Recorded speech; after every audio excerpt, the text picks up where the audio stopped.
Olá, meus caros! Nós aqui de novo para discutir um pouquinho mais de assunto de sistema produtivo ou gestão de operações, né? Mais um pouquinho de gestão em 5 minutos. Qual que é o tema agora? MRP. Não é? É um software que nós utilizamos na indústria, principalmente, para programar a compra de itens, né? Ele nos dá a lista líquida de materiais. Então, nós já conhecemos um conceito de como identificar as quantidades a serem adquiridas, não é?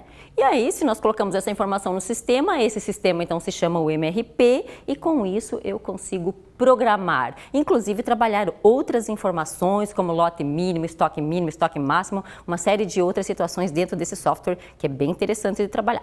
Na prática, não é? Ele significa dizer então que é a programação de materiais, não é? O planejamento das necessidades de materiais, e na fábrica ele é muito útil, muito utilizado. Vamos lá, o que nós temos aqui então? Virou notícia. A ideia não é trazer, então, os assuntos que estão na mídia por conta de que nós temos que fazer esse link, não é? Com as informações que nós estudamos em sala de aula? Muito bem.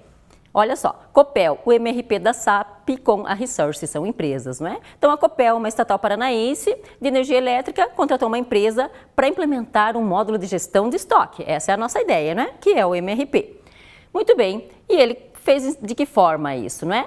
Então, aqui nessa reportagem, que também você pode vislumbrar depois na íntegra, se for o caso, né? Ele diz o seguinte: olha, com o projeto, a Companhia Paranaense vai abandonar uma solução desenvolvida internamente. Então, significa dizer que a Copel ela tinha um sistema informatizado de gestão de estoques, mas não era exatamente um MRP como esses comerciais que nós conhecemos, né? Que tem todo o suporte de grandes organizações. Foi feito lá para as suas necessidades. E aí, diz aqui que a companhia, então, vai abandonar essa solução, porque gerava necessidade de extração de planilhas e dificuldades de integração de dados. O objetivo é baixar, né, em até 30% o volume atual de estoque, o que significaria uma economia de 200 milhões de reais.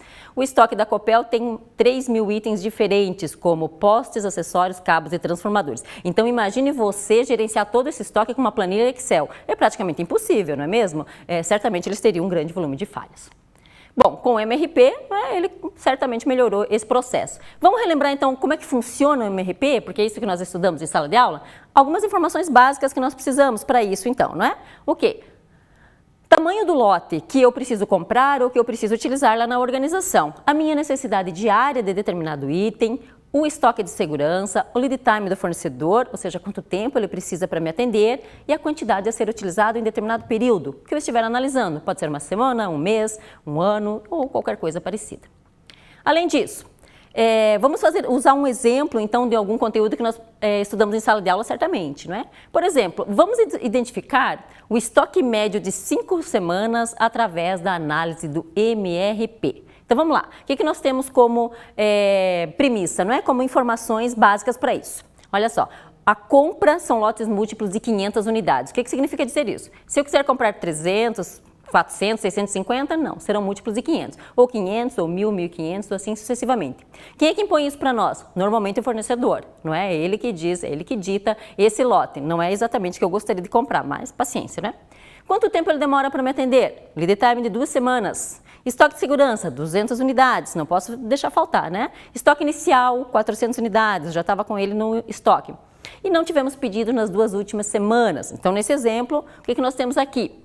No mínimo, uma planilhinha dessa seria gerada ali pelo nosso sistema de MRP lá na organização, né? Uma tabela, que diz o seguinte: olha ali, ó, semana 0, eu começo com 400 unidades de estoque, eu já sei disso. E aí eu tenho representado aqui as 5 semanas, semana 1, 2, 3, 4 e 5, com as necessidades brutas. Então, o setor de produção programou lá as produções de determinados itens, poderia ser ali, não é, de um móvel, de um veículo, de uma confecção, qualquer coisa parecida, e ele tem essas necessidades aqui, não é, de 100 unidades, 200, 700 e assim sucessivamente. O que nós podemos fazer com essa informação, não é?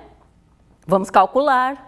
É essa a ideia, o MRP vai fazer isso para nós. Mas a nossa proposta não é identificar o estoque médio de 5 semanas? Vamos ver aqui a necessidade bruta. O que nós temos então? Vamos lá.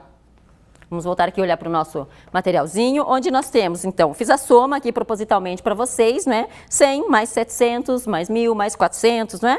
Chegando ali a 2.200 unidades. De onde eu tirei essa informação? Voltamos para a tabela, ali naquela linha da necessidade bruta. Somando, você vai chegar nesse número também. Mas nós temos que considerar o estoque de segurança, não é mesmo? Mais 200 unidades, isso está lá na premissa. Com isso, eu tenho um estoque bruto de 2.400 unidades. O exemplo dizia, eu tenho 400 unidades iniciais, não é? Então, eu desconto isso, 2.000. Eu não quero saber estoque médio de 5 semanas? 5 semanas, não é? Igual a 400 unidades. Essa é a ideia. Viu como é fácil de nós relembrarmos ali o conceito do MRP e também como eu posso chegar ao cálculo, por exemplo, do estoque médio, embora pudéssemos, né, claro, encontrar outros valores, mas no mínimo esse daqui. Meus caros, fechamos mais um Gestão em 5 minutos e até uma próxima oportunidade.